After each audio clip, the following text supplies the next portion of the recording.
இன்று கருணைக்கிழங்கு மசியல் செய்முறை பார்க்கலாம். கருணைக்கிழங்கை நன்கு தண்ணீரில் மண் போக கழுவி குக்கரில் வேகவிட்டு எடுத்துக்கொள்ளவும். அரிசி கழுவிய தண்ணீரில் வேகவிட்டால் அரிப்புத்தன்மை நீங்கும். ஒரு எலுமிச்சை அளவு புளியை தண்ணீரில் ஊற வைத்து கோது இல்லாமல் கெட்டியாக கரைத்து கொள்ளவும். குக்கரில் இருந்து எடுத்த கருணக்கிழங்கை சற்று சூடு ஆறிய பின் உரித்து நன்கு மசித்து வைத்து கொள்ளவும். மசித்த கருணக்கிழங்கை புளித்தண்ணீர் கரைசலில் போடவும்.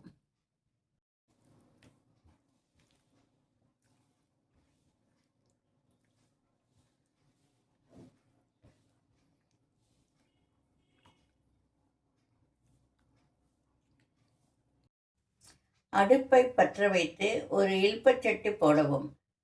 சட்டி காய்ந்தவுடன் 2 ஸ்பூன் எண்ணெய் விட்டு சிறிது மஞ்சத்தூள் போட்டு கடுகு உளுத்தம்பருப்பு வெடிக்க விட்டு அதில் சிறிது துருவின இஞ்சி ஒரு பச்சை மிளகாய் போட்டு நன்கு வதக்கவும். வதங்கிய பின் புளிக்கரைசலை அதில் ஊட்டவும்.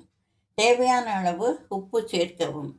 சுவை கூடுவதற்கு ஒரு கரண்டி துவரம்பருப்பு வெந்ததை சேர்க்கலாம்.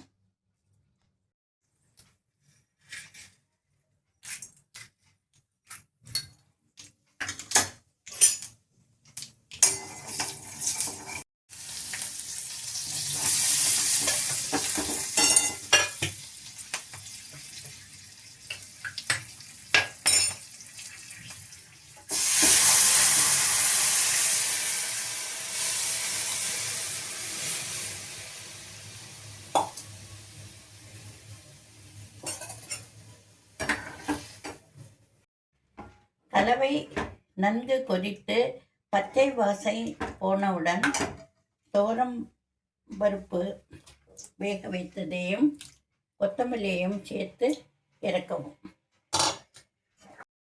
உடலுக்கு பல நன்மைகள் பயக்கக்கூடிய சுவையான கருணக்கிழங்கு மசியல் தயார். புளிக்கு பதிலாக எலுமிச்சம்பழம் சேர்த்து இதை செய்யலாம்.